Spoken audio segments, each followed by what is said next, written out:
Bom dia, Manoele. Eu espero que te ajude nessa explicação aqui. Então, sobre a hierarquia do sistema de classificação, a gente tem duas subdivisões. A gente tem um aspecto aqui físico, tá? Que é para a organização dos materiais nas estantes. E tem um aspecto de conteúdo. Esse aspecto de conteúdo vai ser descrito durante a catalogação. Então, enquanto esse aspecto físico vai ter o número de classificação que vai organizar o material nas estantes, por exemplo, esse livro aqui, ó, ele vai ter esse aspecto físico para a organização dele numa sequência lógica. Enquanto aqui em cima a gente vai ter a questão da descrição de conteúdo. Então, amplia a variedade de formas de acesso ao material se a gente considerasse apenas a organização física. Por exemplo, esse 020 aqui, em CDD, quer dizer documentação. Se eu tiver de cabeça na biblioteca que eu pesquiso, onde ficam todos os livros de documentação, eu posso ir até lá e buscar. Mas se eu quiser uma busca mais ampliada, por exemplo, organização, documentação e enciclopédias, documentação e literatura. Então, provavelmente, a gente não vai conseguir encontrar somente na estante de documentação. A gente tem que partir para um aspecto mais refinado, que aqui a gente encontra nos catálogos, tá? Então, aqui embaixo a gente tem os tipos de classificação. A enumerativa, por exemplo, a gente tem a classificação brasileira de ocupações, que aí são grandes grupos, tá? Geralmente se utiliza esses códigos aqui para fazer os registros dos funcionários. Então, a gente tem aqui os tipos, os assuntos, né, as ocupações, e se utiliza, sim, esses códigos. Então, essa é uma classificação enumerativa. Já a classificação analítico-sintética é diferente da enumerativa, que vai ser sempre um tipo determinado para cada número. A gente tem analítico sintético, que é, por exemplo, a CDU e a CDD. A gente vai analisar o material, vai analisar o livro ou outro tipo de material que a gente tenha e vai fazer a síntese através da notação. A gente chama de notação, que é esse número aqui, mais o número do autor. Os dois exemplos de CDU e CDD é o seguinte. Um exemplo aqui, ó, é a CDD. Então, a gente tem sempre os números, né? É numerativo. Mas ela também é analítica, tá? Analítico-sintética. Analisa o assunto e sintetiza em um número. Então, digamos que eu peguei esse material aqui, um exemplo. Que a gente tem uma dissertação. Esse aqui é o número dela na estante. É o número dela da coleção, aliás. Então, reação de genótipos de Psidium ao fitonematóide, enfim, é um material sobre botânica. Então, 581.15, o que seria na CDD? 581 tópicos específicos em história natural da planta, genética e evolução, arborização das cidades. Então, a gente vai ver qual é o material mais próximo. 581.15 tem mais a ver com os fenótipos, que isso é genética também, de uma espécie específica, que é a goiabeira, por exemplo. Então, na estante sempre vai ser o material que tenha o assunto parecido e que esteja junto, tá? Por outro lado, a gente tem também a classificação facetada. Assim, essa classificação analítico-sintética, ela tem a ver com os cabeçalhos de assunto. Então, quando a gente faz o processo de análise de assunto, a gente pega um livro e vai ver qual é o assunto que trata, como que ele funciona, quais são os possíveis assuntos principais para representar. A gente tem as palavras em sequência, por exemplo, quando a gente pega aqui no próprio material. Bioinformática, nematóides, patogenicidade. A gente tem um exemplo de cabeçalhos de assunto, tá? Apenas cabeçalhos de assunto.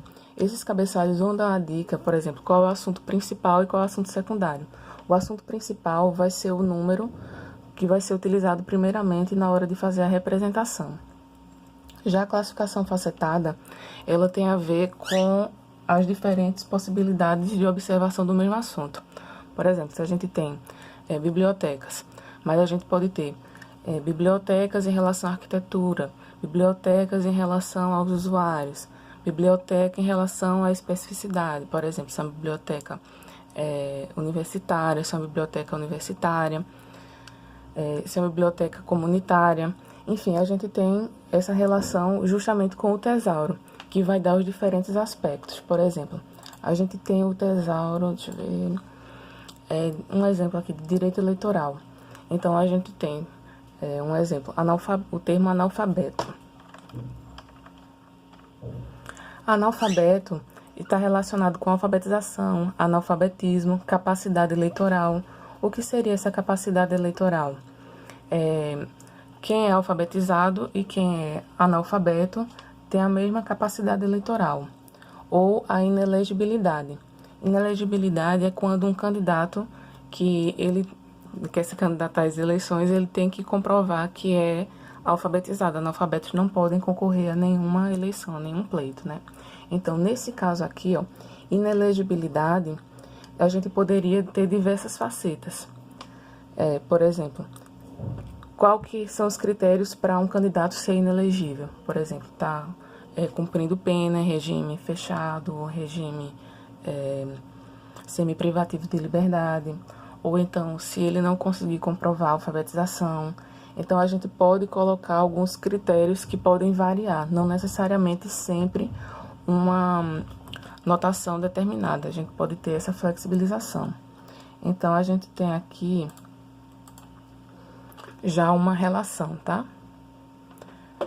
Em relação ao ponto de vista do conteúdo, as linguagens de assunto, temos as palavras-chave, né, os termos que vão precisar de uma certa padronização, e tem as palavras livres, ou os termos livres, tá?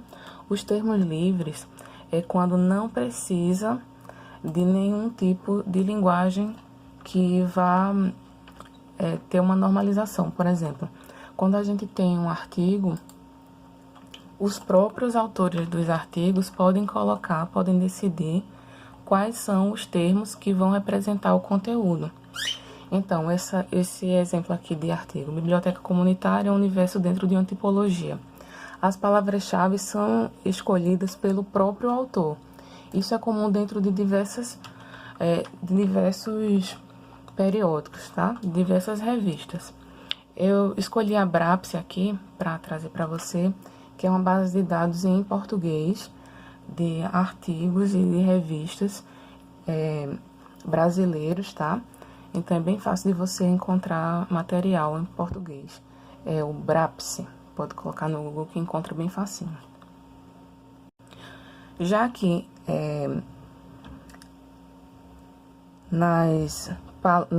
quando a gente tem a indexação mais padronizada, a gente tem as palavras independentes que vão aparecer no cabeçalho. Por exemplo, a própria classificação automática, que não vai precisar, não tem nem como colocar cabeçalho, subcabeçalho. Então, são apenas palavras independentes, não tem como fazer essa organização hierárquica do assunto principal dos assuntos secundários. Já as palavras em sequência, com cabeçalho e subcabeçalho, um exemplo aqui, Essa aqui é a base de dados da Universidade Federal Rural de Pernambuco, tá? Um exemplo aqui, por exemplo, plantas, nutrição. Deixa eu fechar aqui um pouco. Plantas, nutrição, solos, qualidade. Então, aí a gente tem palavras em sequência, cabeçalhos e subcabeçalhos. O assunto principal é sempre hierárquico. Fitopatologia é o assunto principal. Ninho, goiaba, pratilencos, plantas e solos são os assuntos que vão subdividindo, tá? Isso vai impactar também, fitopatologia, nesse caso, na notação, que seria 632. 632 é o assunto principal, fitopatologia, e vai ser também o assunto que a gente vai escolher na notação, nesse número de classificação. Então, vê que é analítico sintético, e tem a ver com a classificação que a gente utilizar. No caso, a Rural utiliza a CDD. Quando a gente tem a classificação facetada e o tesauro, a gente vai ter esses aspectos mais aprofundados. Por exemplo, quando a gente teve aqui em analfabeto, os termos relacionados são esses.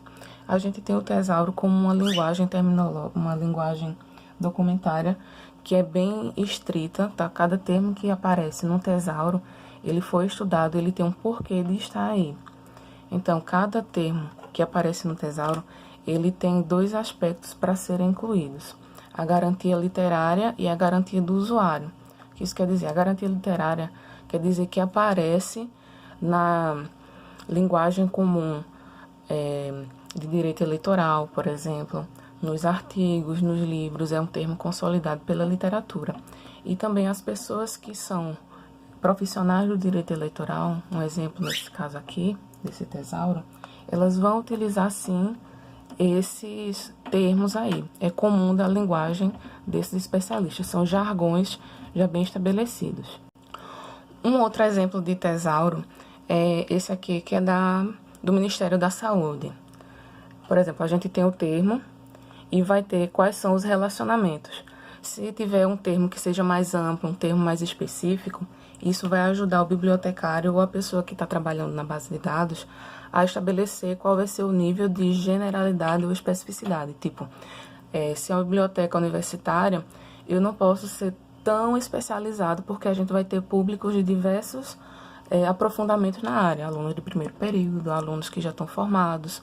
Então, eu não posso colocar termos muito específicos. Mas se eu tiver, por exemplo, na Fundação Oswaldo Cruz, que trabalha especificamente com especialistas, pessoas que já têm mestrado, doutorado, eu posso colocar o meu vocabulário mais específico possível, que pode ser interessante para eles.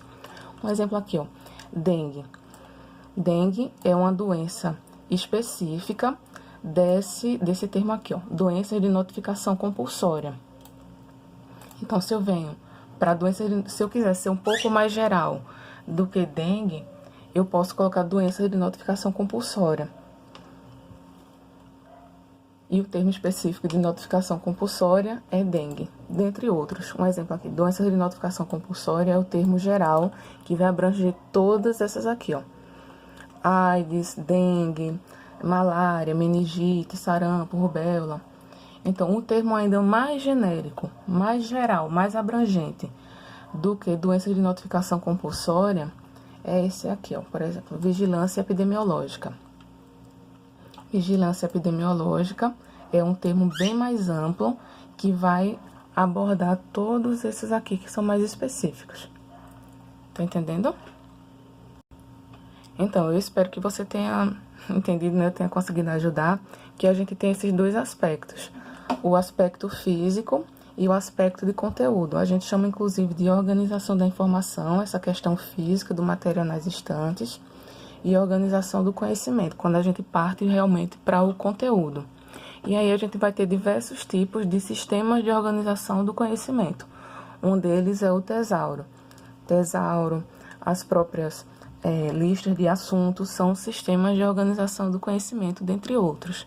Por exemplo, ontologias, que aí já vai para a parte mais de programação, realmente. Tá bom? Espero que tenha te ajudado. Beijo.